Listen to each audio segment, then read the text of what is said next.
Ito po ang ating napakagandang Africa Optia cushion. So latest version po ito dahil leather na po yung kanyang handle. Okay, so complete po ito, already washed and ready to use. Wala po siyang faded, wala po siyang discoloration. Good for newborn up to 5 years old. And so ito po yung details po niya one by one. So ito po yung setup niya kapag naka-reverse yung handle, naka-adjust yung kanyang handle. Okay, so unahin natin sa kanyang canopy. So yan, dark blue. Meron siyang lock dito para mag-fit po siya. Pwede siyang full canopy. Ito yung kanyang peekaboo. Yan. And then ito yung design ng kanyang loob ng peekaboo. Yan, okay. So next natin, ayan. Angat lang po yan para mag-fold. Ito yung kanyang pad. Yan, kompleto sa mga pad po yan for newborn sa head and body. Stroller, harness pad. Belt lock niya, magnetic na. Ayan, magnetic na po yan. Next, mga pads po niya. Ayan. Hindi mahimulmul ka. Hindi po yan mahimulmol. And then front handle.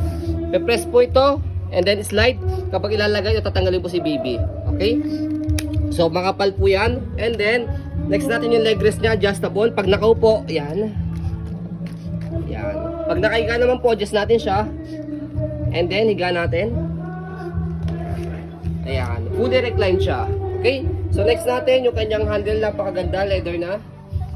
Ayan. Okay? And then next natin yung kanyang body frame. Body frame niya is aluminum. Ayan. This is premium stroller ni Africa. Ang brand new price po nito para may idea po kayo is nasa 40,000 po. Ayan. So sa maselang seller, pwede po ito sa mga masaselang mga buyers. Basket niya malaki. Marami kayong pwede mailagay. And then yung gulong niya sa harapan. Ayan. Meron na siyang shock. Stopper niya meron na rin. Ayan. Okay. And then Kabilang frame. sa kabilang body frame. Ayan. So A4 cast po yung gulong niya. Ibig sabihin, pag ni-reverse yung handle, yung kabilang gulong naman po yung nag-swivel. Ayan. Okay. So ito yung kanyang body frame. Ayan. This is pre-lab but napakagandang condition nito. So expect po, syempre meron siyang minimal scratch dahil hindi po ito brand new ha. Ayan. Mahal na brand yun. Kung gusto niyo po ng brand new, Walang scratch. na walang scratch, yung bibilin po ninyo, nasa 40,000. Excuse me. Yung gulong po niya sa likod, ayan. And then yung shock and then stopper. Ayan. Okay? And then, sa handle niya, color gray, pe-press niyo po ito. Dito siya ina-adjust. Depende po sa laki ng magtutulak. Okay? So, stroll muna natin bago natin siya i-fold to make it sure na wala siyang problem regarding sa kanyang mechanism. Ayan. So, as you can see, yung gulong niya nag-swivel sa likod. Pag reverse natin yung handle, slide lang to, angat.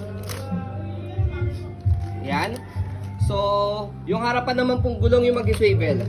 Maglalak naman po ito. Ayan. Okay? So, this is semi-lightweight, yet heavy-duty stroller. Nasa around 8 kg po ito. So, one hand fold, one hand open. So, ganito po yung pag-fold niya. Try natin. Upo mo muna para di bulky.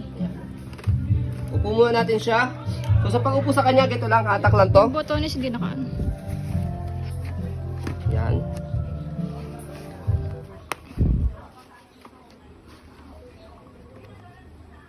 So, ayan. Hahatakin lang po ito. Bye!